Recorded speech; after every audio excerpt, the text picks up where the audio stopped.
Salut Mathieu. Salut Franck. Je suis super content de te parler aujourd'hui, surtout que c'est par rapport à un film qui sort aujourd'hui, qui sera mis en ligne aujourd'hui. Ton dernier film qui s'appelle Nous sommes des champs de bataille. Moi, je l'ai vu hier soir. Il m'a beaucoup plu. On va en parler. Je voulais commencer par une question toute basique. Quel a été le... Attends, en fait, non. Je vais dire, oui, ma question, c'est quel a été le point de départ de Nous sommes des champs de bataille. Parce que pour ceux qui vont voir le film, on voit qu'il y a des images qui ont été filmées il y a assez longtemps déjà. D'ailleurs, vous avez les masques encore Covid. Et il sort maintenant. Donc voilà, quel a été le cheminement vers ce film et comment ça a commencé, quoi. Il y a même des images qui sont plus anciennes que ça parce que j'ai commencé à filmer en 2017.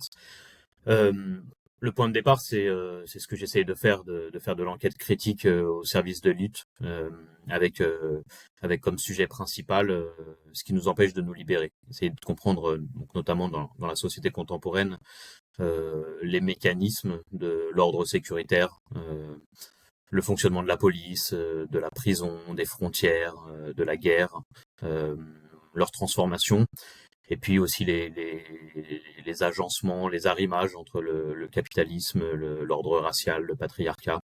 Bon, bien sûr, avec sous-entendu ou pas sous-entendu l'idée que si on comprend mieux des mécaniques, on est mieux outillé pour les saboter. Euh, donc, je travaille sur ça depuis longtemps et donc notamment sur aussi le business de la guerre et du contrôle. Et en 2017, je crois que c'est la première fois où j'ai réussi à me faire accréditer pour aller enquêter à l'intérieur de Milipol, qui est le salon mondial de la sécurité intérieure des États. Et donc là, ça a ouvert un peu un nouveau champ d'enquête sur les aspects un peu... enfin, bon, je m'intéressais aux questions économiques, hein, mais dans ces salons-là, on a vraiment accès à toute une dimension des rouages et de sa structuration au niveau global, international, euh, qui est vraiment fondamentale. Et bon, du coup, en comprenant un peu mieux comment ça marchait, à la fois le marché mondial et ces grandes exhibitions, leur structuration et notamment la place de la France dans ce business-là, euh, ça a ouvert des nouvelles hypothèses, des nouvelles pistes de recherche. Et puis, j'ai aussi compris que c'était possible en aménageant les situations, de mener des entretiens directement avec les industriels de l'armement, avec les communicants, même en fait aussi pas mal avec des préfets, parce qu'il y a beaucoup de préfets ou d'anciens préfets qui sont à la tête de ce business-là. Donc des gens qui ont à la fois et du pouvoir et qui sont dans des positions d'accumulation de capital militarisé très puissantes. Donc voilà, bon, la question, enfin ce que je me suis dit, c'est qu'il nous fallait des moyens de poser ce sujet-là sur la table des luttes et, euh, et de réussir à cartographier le fonctionnement de cette machine-là, dans l'idée que on sera mieux outillé en connaissant mieux son fonctionnement, quoi. Ouais, merci. Ouais, c'est crucial. Et pour ceux qui et celles qui vont voir le film, c'est vrai que ce que tu arrives à retirer assez facilement, hein, de ces vendeurs d'armes, des préfets et tout, est super croustillant en fait. Tu dis, ah ouais, les mecs, c'est vraiment ouvertement te parlent comme ça et te disent, oui, évidemment qu'avoir le stamp, on bosse avec le ministère de l'Intérieur, nous aide après à vendre des armes partout dans le monde. Évidemment qu'on est très fiers de notre collaboration avec la police et la gendarmerie. C'est vraiment, y a rien qui est caché, quoi. Mais avant de rentrer... Ouais, vas-y. Non, non, Non, non, mais vas-y. c'est vrai, c'est la question qui va se poser tout le temps. Euh, je me suis glissé dans des interstices, des rouages. C'est-à-dire qu'il y a à la fois le fait que donc moi je me fais accréditer comme journaliste et c'est une part de mon travail. Hein, je mens pas, j'ai rien fait d'illégal là-dedans. Une part de mon travail de chercheur en sciences sociales qui est du journalisme d'investigation. Voilà. Bon, sauf que moi j'entre dans le salon avec un costume et que comme ça fait 20 ans que je bosse sur le sujet, je connais leur langage. Alors bon, j'ai mes potes et mes camarades qui me vannent, qui me disent que ça se voit que je fais quand même pas très, je suis pas très mec de leur milieu. Mais bon, quand tu arrives avec un costume, avec une accréditation et que tu rentres directement dans leur game avec les questions qui eux les intéressent aussi, moi je sais à peu près les réponses qu'ils vont me donner. Donc moi j'essaie de les amener dessus. mais eux sont effectivement en confiance, c'est-à-dire qu'ils parlent dans un entre-soi. Alors évidemment, il y a toute une partie des choses dont ils nous parlent pas. Ils nous parlent pas des rétrocommissions, ils nous parlent pas de tout ce qui est de l'ordre de l'illégal et qui est quelque chose de très intéressant aussi hein, dans ce marché-là. C'est pour ça que dans le film aussi, je m'autorise avec une voix off à venir rajouter par rapport à tout ce que eux ne disent pas. Mais par contre, le fait qu'ils se pensent dans un entre-soi fait qu'ils sont effectivement très détendus et qui racontent le fonctionnement réel du business, de la guerre et du contrôle avec le sourire, quoi. Et qui nous donne accès effectivement à toute une série de dynamiques, de logiques qui sont effectivement au centre de ce système, quoi. Et en fait, je voulais pas te poser cette question-là, mais tu as amené cette question des, des rétrocommissions. En fait, en gros, c'est des pots de vin. Hein. Les rétrocommissions, c'est ce que l'agent intermédiaire va prendre, en gros, pour avoir facilité souvent aussi des ventes d'armes. On sait que, alors je veux pas dire des conneries, je crois que c'était un des fils de Margaret Thatcher au Royaume-Uni qui avait fait partie, qui avait été, parce qu'il y a ces gens qui sont vraiment des intermédiaires, c'est comme des agents au foot.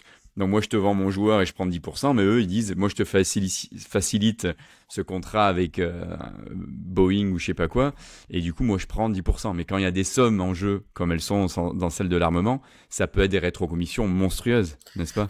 Alors ça c'est les commissions, c'est-à-dire que c'est absolument normalisé.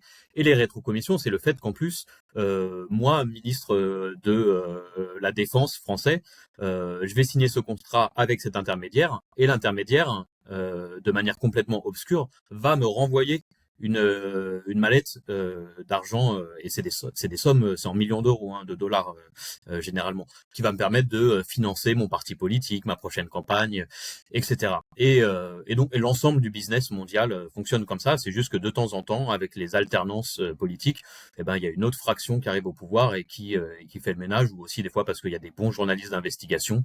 Bon, tu vois bien, on est dans les affaires Sarkozy. Enfin, ça fait quelques années qu'on est dans les affaires Sarkozy, mais tous les gouvernements de gauche et de droite ont trempé là-dedans, et tous les gouvernements du monde, en tout cas des grandes puissances qui vivent du capitalisme militarisé, fonctionnent là-dedans. Et les grands partis de gouvernement, que je sache, de l'époque contemporaine, ont tous des casseroles dans ce domaine-là parce que c'est le fonctionnement normal. Je reviens donc à la question que je voulais te poser à l'origine. Tu mets en parallèle dans ton film, donc toi, en tant que journaliste infiltré, on va dire, au salon Millipol, donc qui est quand même, il faut le rappeler, le salon mondial de la sécurité intérieure des États, et tu mets en parallèle donc ça avec tes conversations avec Fatou Dieng et Fahima Laidoudi, qui sont deux militantes pour la justice sociale et contre les violences d'État, donc les violences policières. Pourquoi ce choix, du coup? Euh, il y a plusieurs raisons. Bon, déjà, je voulais pas m'en tenir à un film qui donnerait juste accès à la parole des acteurs militaro-sécuritaires.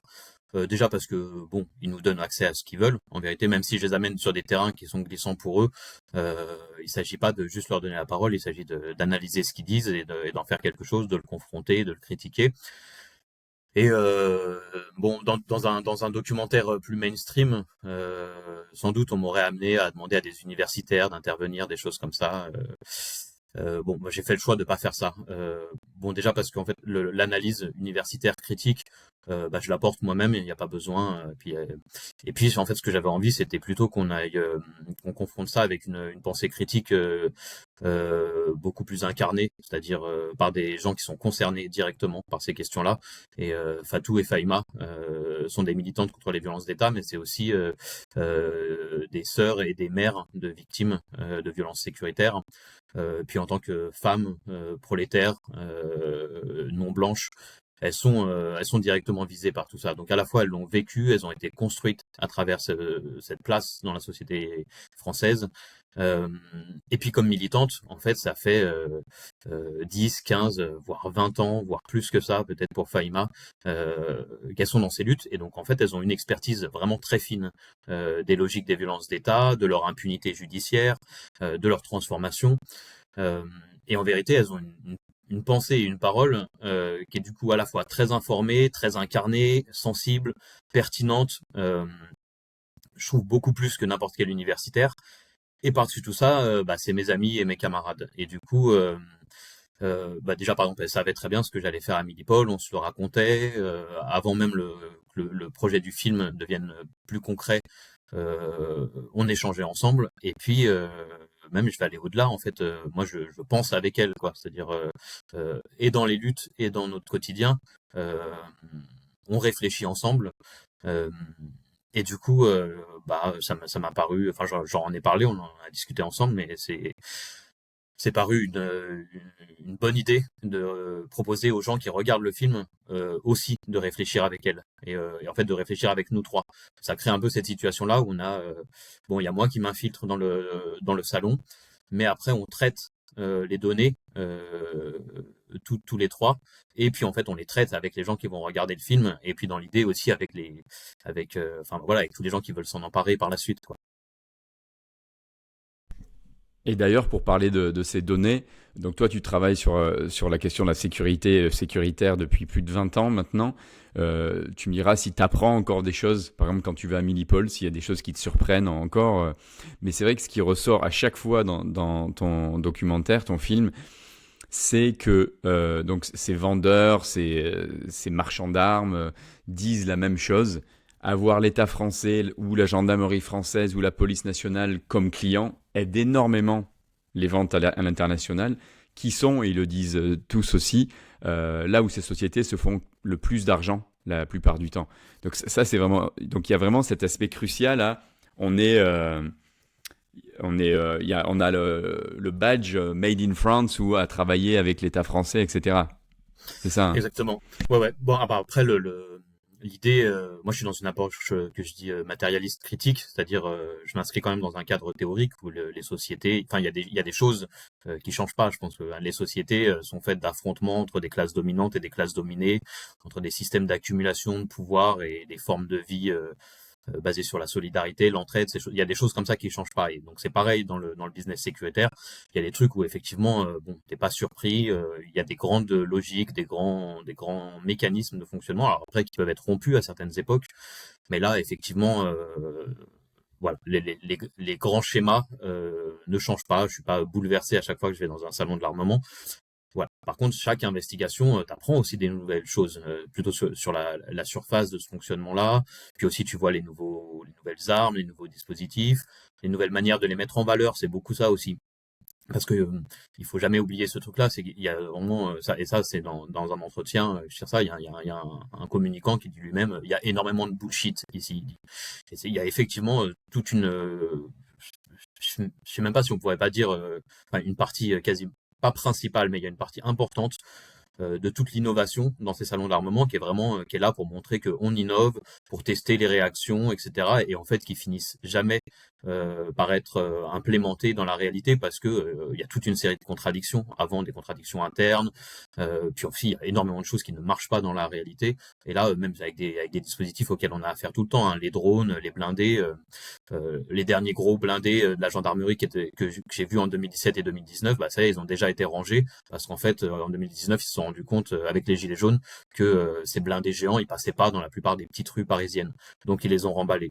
Toute une partie des blindés qu'ils ont sortis sur la ZAD de Notre-Dame-des-Landes ou à Mayotte ou en Kanaki, c'est pareil, et qui ont été testés au Sahel aussi, ils se rendent compte qu'il y a des problèmes météorologiques, etc. Enfin, des trucs que c'est pas les mecs crèvent de chaud à l'intérieur, ça s'embourbe. Bon, je te passe les détails, mais en fait, le terrain de la réalité est toujours très très différent des fantasmes des ingénieurs, et puis en fait aussi de la classe politique, parce que bon, la classe politique, son rêve, son fantasme, c'est une omnipotence, c'est un pouvoir qui se fait, enfin, qui sait tout, prévoit tout, contrôle tout.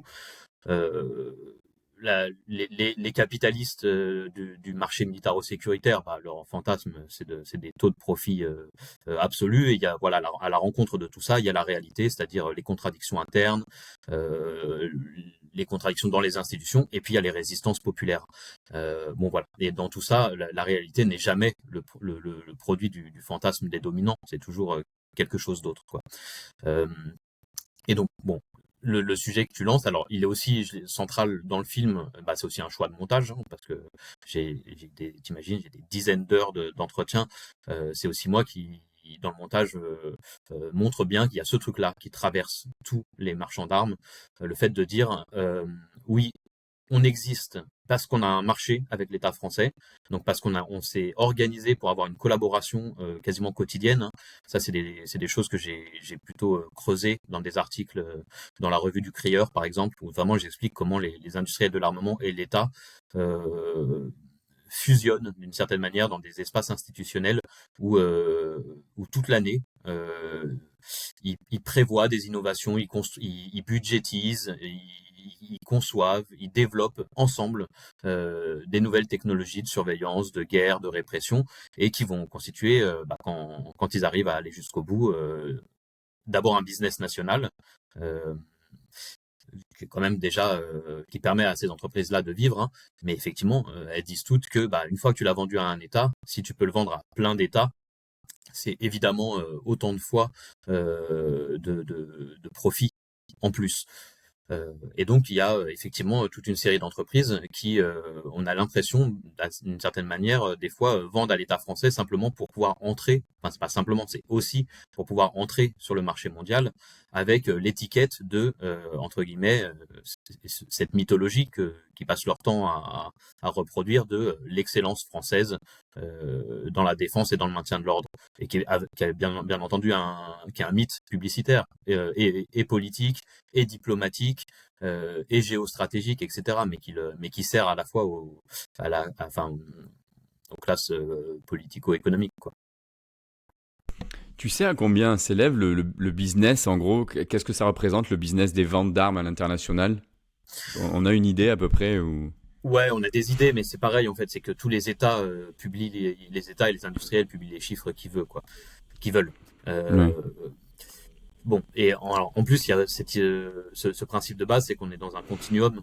Moi, je dis eux disent un continuum de défense et de sécurité. Moi, je parle d'un continuum de guerre et de contrôle, où il y a toute une série. Enfin, en fait, une très grande partie des technologies sont dites duales, c'est-à-dire qu'elles vont servir à la fois à l'extérieur dans le domaine de la guerre et à l'intérieur dans le domaine de la sécurité.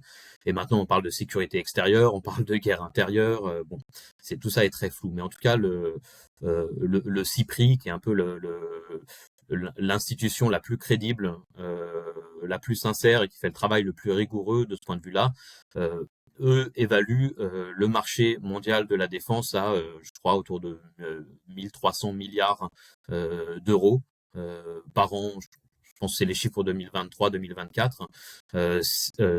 C'est des taux de croissance qui sont autour de 4-5%. Ça dépend des années. Ça monte, des fois, ça monte beaucoup plus. Euh, Bien entendu, le retour des guerres de haute intensité pour les grandes puissances fait monter ces taux de croissance parce que il faut se le dire tout de suite, la guerre a cessé de concerner que les centres impérialistes dans le tiers-monde, entre guillemets, dans le sud global, dans les périphéries de l'impérialisme. La guerre structure toute l'histoire de la modernité capitaliste. Et donc voilà, autour de 1300 milliards de dollars pour ce qu'on dit l'économie de la défense. Pour la sécurité, c'est évalué autour d'une centaine, je crois 110 milliards de dollars. Mais comme je dis, comme on se l'est dit juste avant, quoi, c'est difficile de trancher entre les deux. Euh, voilà, Ouais, donc ça fait une somme, ouais. quelque chose qui tourne autour de, t'ajoutes 1300 plus Ouais. 110, Il y a trop de 1015, zéros, je crois 110. que j'arriverai Oui, pas à faire. et puis vraiment, enfin, Ouais, il faut se dire, c'est la surface, en plus de ouais, l'iceberg, à laquelle on a accès, parce qu'ils annoncent ce qu'ils veulent. ouais. Plus, il faut voir que toutes ces choses-là sont cotées en bourse. Donc, en fait, il y a toute une partie de ce capital qui est une sorte de capital abstrait. À chaque fois qu'il y a Hmm. une guerre qui menace d'être déclenchée ou qui est déclenchée, Ouais, ouais. les cours en bourse explosent. Bon, voilà, Ouais. il faut se Mais, dire, il faut retenir que c'est l'un des secteurs principaux de l'accumulation capitaliste mondiale depuis l'après 68. et donc, cette chanson, tu sais, War, what is it good for? Absolutely nothing. Elle est complètement fausse, quelque part. Donc, du coup, ce qu'on est en train de dire, c'est que la guerre, elle est très très bonne pour une partie infime de la population, évidemment. c'est Mais ça. il y a des gens, évidemment, le concept de guerre permanente, permanent war, qui est hyper bénéfique pour certaines personnes. Exactement. Bon, c'est une chanson de Edwin Starr, c'est ça, hein, genre pour Ouais, c'est ça. pendant la guerre du Vietnam. Ouais. Et ben oui, effectivement, mais à qui est-ce qu'il parle? Il parle aux classes populaires, il parle aux opprimés. Et effectivement, là, on peut le suivre. Oui, pour les opprimés, la guerre, et là pour le coup, la guerre coloniale, la guerre impérialiste, bien entendu, n'apporte que du sang et des larmes. Mais effectivement, réciproquement, elle apporte énormément d'argent et de pouvoir. Et puis il y a aussi des choses contingentes. Hein. Des fois, il y a dans le déclenchement des guerres, il y a aussi des choses qui sont liées un petit peu au psychisme des classes dominantes, une volonté de dominer, des fois même jusque chez les militaires, une sorte de plaisir à dominer, et à déployer la violence. Il faut prendre tout ça en compte. Euh, mais ça fait partie là des thèses que je soulève et dans le livre et dans le film, mais et dans un livre là qui va sortir à la Fabrique en avril, qui s'appelle La guerre globale contre les peuples et qui est sous-titré Mécanique impériale de l'ordre sécuritaire. Et ce que j'essaye de montrer, c'est que justement on est entré dans une séquence du capitalisme et de l'impérialisme où la guerre sert à la fois de secteur principal d'accumulation du capital, mais aussi de régénération de tous les rapports de domination, c'est-à-dire aussi de régénération de l'apartheid global, d'un système racial de domination à l'échelle mondiale, mais aussi de tous les rapports de domination qui sont attaqués par les luttes actuelles, c'est-à-dire aussi bien du patriarcat bon, voilà, que de toutes les formes de domination qu'il y a dans le dans dans l'usage paroxystique de la violence par les États et par les industries de l'armement, une machine de reproduction du système, de défense du système et puis d'expansion. Et que cette machine-là, en fait, elle est au cœur de l'histoire de la modernité capitaliste. C'est elle qui a permis l'expansion des puissances occidentales, mais en fait, elle est au cœur aujourd'hui du fonctionnement de tout l'ordre international, quoi. Et d'ailleurs, tu parlais, la sémantique est super, le langage est super important dans tout ça, et même on voit au salon tous ces communicants, etc. T'as presque l'impression que c'est pour notre bien qui font ça, tu vois, quand ils parlent des armes, etc.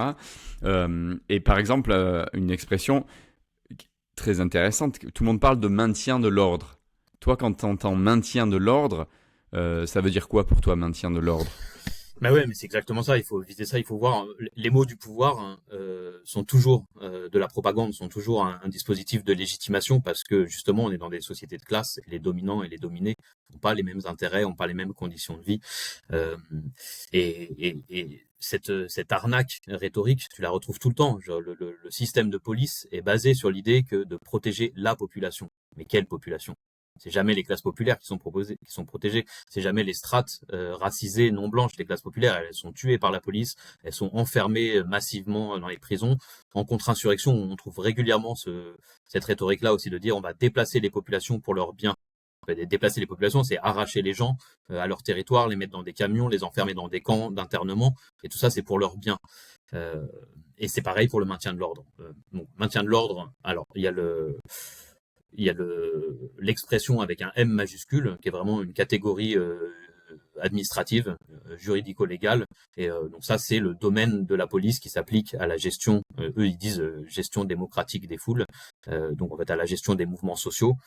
La plupart du temps des mouvements sociaux dans les centres urbains, parce que par exemple dès que ça se passe dans les quartiers populaires, ben, on va nous parler plutôt de gestion des violences urbaines. Voilà, il y a d'autres rhétoriques, mais justement parce que il y a il y a une hiérarchisation des usages et qui est hiérarchisée par la classe, par la race, par le genre aussi. Euh, et voilà. Donc, bon, soit on utilise les catégories de l'État, celles de maintien de l'ordre, et effectivement, on voit que c'est faussé. Euh, mais c'est une source, c'est un objet d'étude. Par exemple, là, tu vois que, bah, on va te dire la police fait du maintien de l'ordre, et on va te dire la gendarmerie peut faire du retour à l'ordre. Du retour à l'ordre, pareil, avec un R majuscule. Bah, ça veut dire que la gendarmerie, comme force militaire, elle peut être autorisée à ouvrir le feu. On dit, elle peut être autorisée, c'est jamais, enfin, la police ouvre le feu, comme on le sait, elle aussi, hein.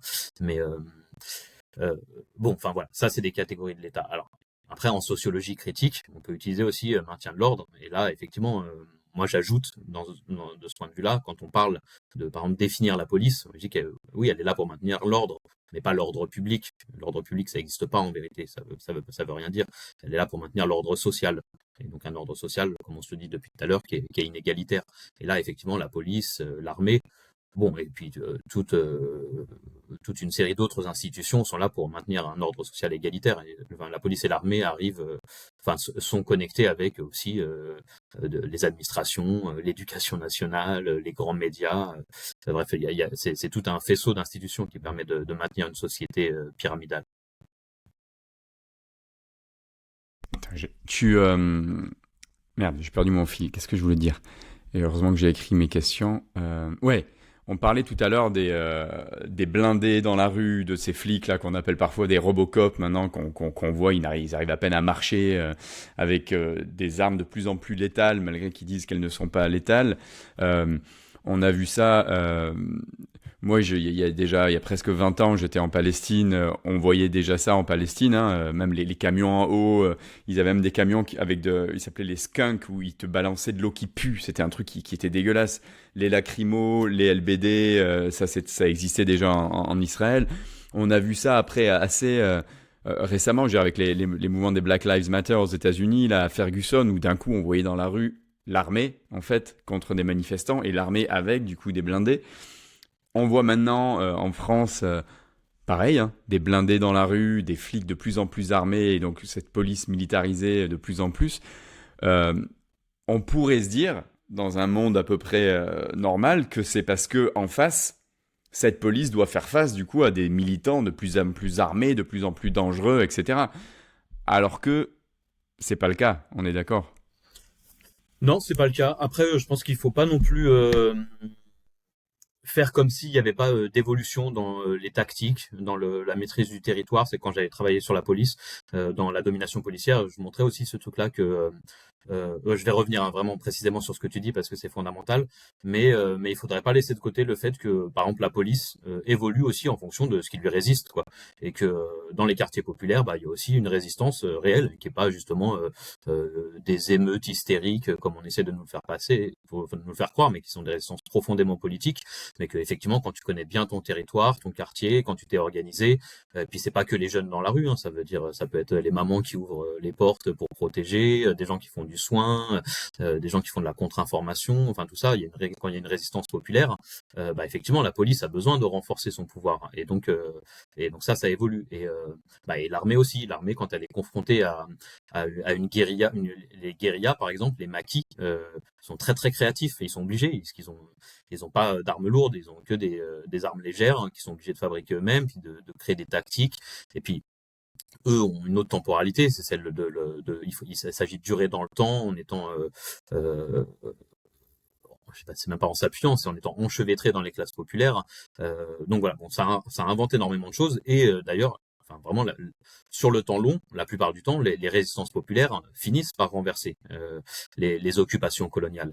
Euh, donc le pouvoir militaro-policier a besoin d'évoluer en permanence. Bon. Une fois qu'on a dit ça, effectivement, là, la manière dont l'équipement technologique en termes de matériel des forces répressives dans les centres impérialistes évolue, on pourrait dire, elle évolue de manière absolument disproportionnée avec ce qui lui fait face. Même si on peut se rappeler aussi ça, hein, pendant les Gilets jaunes, le pouvoir, il y a eu quelques moments pendant quelques semaines où il n'était pas fier. Hein. Sur BFM, ils invitaient des ouvriers en leur demandant quand est-ce que ça va s'arrêter. À l'Élysée, ils ont eu un peu peur, etc. Bah, parce qu'il y avait un rapport de force, quoi. Bon, on va pas revenir sur ça, mais enfin bon, voilà, toute cette technologie-là n'est pas non plus le gage d'un pouvoir absolument indétrônable. Euh, voilà. Ça, il faut le remettre dans une analyse globale, et c'est ce que je fais dans le livre qui va paraître. C'est-à-dire que nous, on parle, il y a ce terme qui s'est imposé là de militarisation, et vraiment hein, dans le monde entier.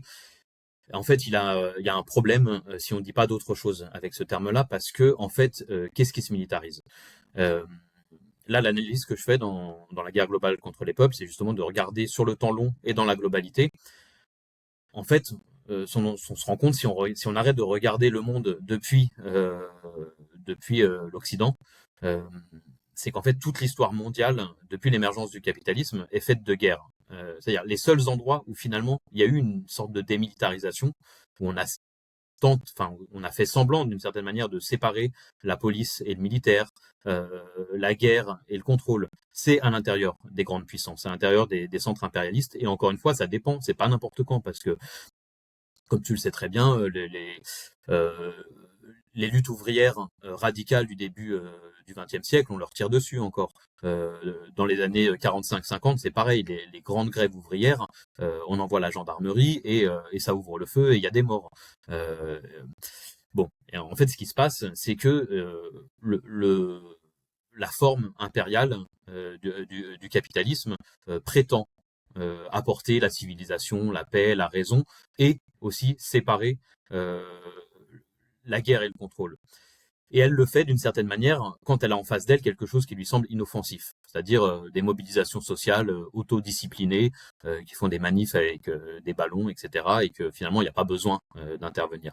Et aussi c'est quelque chose qui est très racialisé. Hein. C'est aussi la plupart du temps pour les classes moyennes blanches, parce que comme on le sait bien, dans les quartiers populaires, dans les prisons ou à travers le régime des frontières, l'usage de la mise à mort ou du laisser mourir fait système. Euh, donc voilà, en fait, quand on prend cette analyse globale et de longue durée, on se rend compte que la démilitarisation, elle a eu lieu que pendant une époque, contre certains corps, dans certains espaces, et quand ces groupes sociaux sont pas trop offensifs. Et donc en fait, de quelle militarisation on parle? Il y a plutôt une sorte de... on parle de boomerang impérial, c'est-à-dire il y a une réverbération régulière entre les technologies de contrôle, de surveillance, de répression, de guerre qui sont développées dans les périphéries, dans les situations coloniales, aussi parce que les situations coloniales sont des situations de résistance permanente. Il n'y a jamais un pouvoir impérial qui a réussi à devenir hégémonique. Il y a tout le temps des résistances, donc le pouvoir est toujours obligé de se réadapter. Et puis comme c'est en situation coloniale, il y met tous les moyens qu'il veut. Il y a la question raciale qui fait qu'on s'autorise à mettre à mort les corps. Les corps sont sacrifiables, donc on invente un peu tout ce qu'on veut, quoi. Et dans ces espaces-là, le pouvoir est jamais, enfin le pouvoir militaire, policier, politique et économique sont jamais complètement séparés. Euh, et donc, ce qui est inventé dans ces espaces-là revient régulièrement dans les métropoles, dans les centres impérialistes, à chaque fois qu'il y a une crise dans la gestion du pouvoir. Euh, et elle revient pas de la même manière, il y a des réagencements. En général, ça arrive d'abord dans la gestion des quartiers populaires et des prisons et des frontières. Donc les armes, comme tu l'as dit, par exemple les lanceurs de balles de défense, les grenades offensives, les gaz toxiques, toutes ces choses-là sont d'abord développées en Irlande du Nord, en Palestine, euh, en, bon, enfin, il y a aussi, il faudrait parler de toute une histoire de la domination britannique en Inde notamment, et puis en Palestine avant le, avant l'État israélien. Mais voilà, ces choses-là sont réagencées, réadaptées dans ce cadre-là à l'intérieur des centres impérialistes. Et puis après, il y a encore des réagencements quand les autres mouvements sociaux, comme les Gilets jaunes, par exemple, des mouvements sociaux offensifs ou des processus révolutionnaires se mettent en œuvre, et ben là, on va encore puiser dans ces répertoires-là. Voilà. Je ne m'attarde pas plus, mais c'est pour se dire que quand on parle de militarisation, il ne faut pas oublier que, en fait, l'immense majorité de la planète vit sous un régime de guerre depuis toujours et que c'est plutôt les centres impérialistes qui, eux, avaient globalement, enfin pas globalement, pour une certaine partie des classes populaires, échappé à ça. Et c'est cette chose-là qui s'étend. C'est-à-dire il y a une forme d'expansion des colonialités qui accompagne la férocité néolibérale. Merci, c'était super d'expliquer ça en détail. Je voulais finir par une question, donc revenir un peu sur ce dont tu parlais au début. Tu dis dans ton film qu'il est crucial pour toi d'enquêter sur le système sécuritaire tout en étant impliqué dans les luttes sociales. Tu as un peu parlé de ça au début, mais est-ce que tu peux y revenir? Pourquoi, du coup, pour toi, il est important, il est crucial de faire les deux, en fait? Bah, il y a deux raisons. Il y a une raison d'abord politique. Euh, Moi, les sciences sociales, ça m'intéresse si ça nous aide à nous libérer. C'est quand même d'abord ça ma première question. C'est comment on fait pour changer les choses. On est dans une situation catastrophique, dans un monde abominable. Il faut que ça change. Donc, il nous faut des outils, il nous faut des armes, il faut comprendre ce à quoi on a affaire, et les sciences sociales en font partie. Enfin, quand elles sont utilisées de cette manière-là, parce que c'est un débat qui est sur les réseaux sociaux en ce moment, mais effectivement, les sciences sociales, souvent, si on les approche pas de manière critique, c'est aussi d'abord des modes de savoir, hein, qui participent à reproduire les dominations. Bon, mais voilà, comme un marteau avec lequel on peut obliger un ouvrier à travailler, en fait, il peut le retourner contre la machine, contre son patron, etc. Bon, bah, il y a pareil, dans les sciences sociales, on peut les retourner pour essayer de comprendre le fonctionnement de la société et, et, et se faire des outils de libération. Alors, il y a ça d'un côté, et de l'autre côté, bah, c'est un peu la réciproque. C'est que je crois que, bon, quand je te parlais de matérialisme critique, c'est le fait de dire que nos idées, elles sont toujours liées aux positions qu'on occupe dans la société. Et donc, il y a des idées qui peuvent transformer les choses quand les masses populaires, quand des forces sociales s'en emparent, elles peuvent transformer l'histoire. Heureusement, sinon il n'y a jamais rien qui changerait. Euh, mais il y a un lien entre les deux. En général, c'est ce qu'on appelle la praxis, c'est-à-dire que il s'agit de constituer des théories et des idées qui sont ancrées dans des pratiques. Et de ce point de vue-là, moi, je l'ai vérifié toute ma vie, bon, et comme militant et comme chercheur, en fait, c'est que il y a des pensées universitaires très intéressantes, érudites, mais qui en fait sont complètement, enfin, à côté de la plaque en termes d'explication de ce qui se passe, parce que justement, il semblerait qu'on ne puisse pas produire une analyse euh, euh, réellement pertinente du monde social sans y être impliqué. En fait, on va pouvoir avoir lu tous les livres possibles, etc. Mais des fois, telle personne qui est sur le terrain de cette lutte va beaucoup mieux comprendre la réalité que si elle avait lu tous les livres en question. Et donc, bah, la proposition de ça, mais c'est pas la mienne, hein, c'est celle de la plupart des luttes, des analyses critiques, de la théorie critique, et puis des mouvements révolutionnaires. C'est de dire, bah, il faut qu'on produise des pensées de l'émancipation rigoureuses, euh, ancrées dans des cadres théoriques, mais depuis le terrain des luttes, depuis le terrain des oppressions, et puis depuis le terrain de la résistance. Et aussi parce que dans la confrontation avec le pouvoir, on apprend énormément de choses. On voit ce qui fonctionne pas. On voit là où sont les mythes. On voit que, en fait, le pouvoir n'est pas omniscient. En fait, il n'est pas omnipotent. Il n'est pas tout puissant comme il essaie de nous le faire croire. Et donc, on voit qu'on a déjà raison de résister, mais aussi que c'est possible de se libérer. Et puis, quand tu croises tout ça, du coup, tu finis même par te rendre compte que même dans la situation absolument catastrophique dans laquelle on est aujourd'hui, en fait, on se rend compte aussi que même si on a l'air absolument absolument pas avoir le rapport de force, en vérité, partout autour de la planète, on a des systèmes de pouvoir et d'accumulation qui, eux, ont tout de leur côté et qui régulièrement échouent à dominer, échouent à maintenir l'ordre, échouent à se reproduire, et puis bah, de temps en temps se font renverser. Et alors ça arrive pas souvent, mais c'est un peu ça dans lequel on peut avoir de l'espoir. Bah, il y a aussi des moments dans l'histoire où les opprimés réussissent à s'organiser, même pour créer d'autres sociétés. Euh, bon, voilà, c'est ça finalement le dernier ce à quoi se raccroche cette proposition, c'est que c'est pas seulement de résister et de s'opposer, c'est d'essayer c'est de s'assurer qu'on est capable de construire un autre monde. Merci Mathieu, c'est une belle fin. On va s'assurer, on va s'assurer qu'on est capable de construire un autre monde. Et c'est vrai que c'est grâce à des films comme le tien, Nous sommes des champs de bataille, qui est vraiment un outil super intéressant. Et c'est que comme si on avait une boîte à outils et c'était important de temps en temps la changer, la mettre à jour, etc. Et je crois que ton film aide vraiment à ça. Il y a ce côté aussi très éducatif, tu vois, qui est important parce qu'une fois qu'on a les faits, c'est plus important d'arriver à les déconstruire ou à pas déconstruire les faits, mais à déconstruire les oppressions, etc. Donc voilà, merci beaucoup Mathieu. Bah, merci beaucoup à toi, Franck. Je redis, du coup, il a un accès, on ne se l'est pas dit, mais il a un accès à prix libre. C'est pareil, c'est un choix économique et politique fort. Ça veut dire qu'il a un accès avec la gratuité possible. Et puis pour les gens qui ont des moyens, bah, ils peuvent mettre un peu de sous. Ça permet de continuer. Et du coup, sur un site qui s'appelle, comme le film, nous sommes des champs de bataille.net. Et il sera aussi, aussi avec une version des sous-titres anglais, français. Voilà. Bah, je mettrai le lien le lien là pour accéder au film dans la description de la vidéo. Et ouais, allez le voir. Et ouais, si vous avez les moyens, mettez une petite pièce. Comme ça permet de continuer la lutte aussi, quoi. Voilà, et puis parlez-en aussi parce que c'est pareil en fait. Pour qu'il Ouais, existe, il faut, s'il répond effectivement, si effectivement c'est un outil, faites-le connaître parce que il sera pas porté par d'autres que nous-mêmes. ouais. Merci. Merci à toi. Merci Mathieu. Ciao. Salut.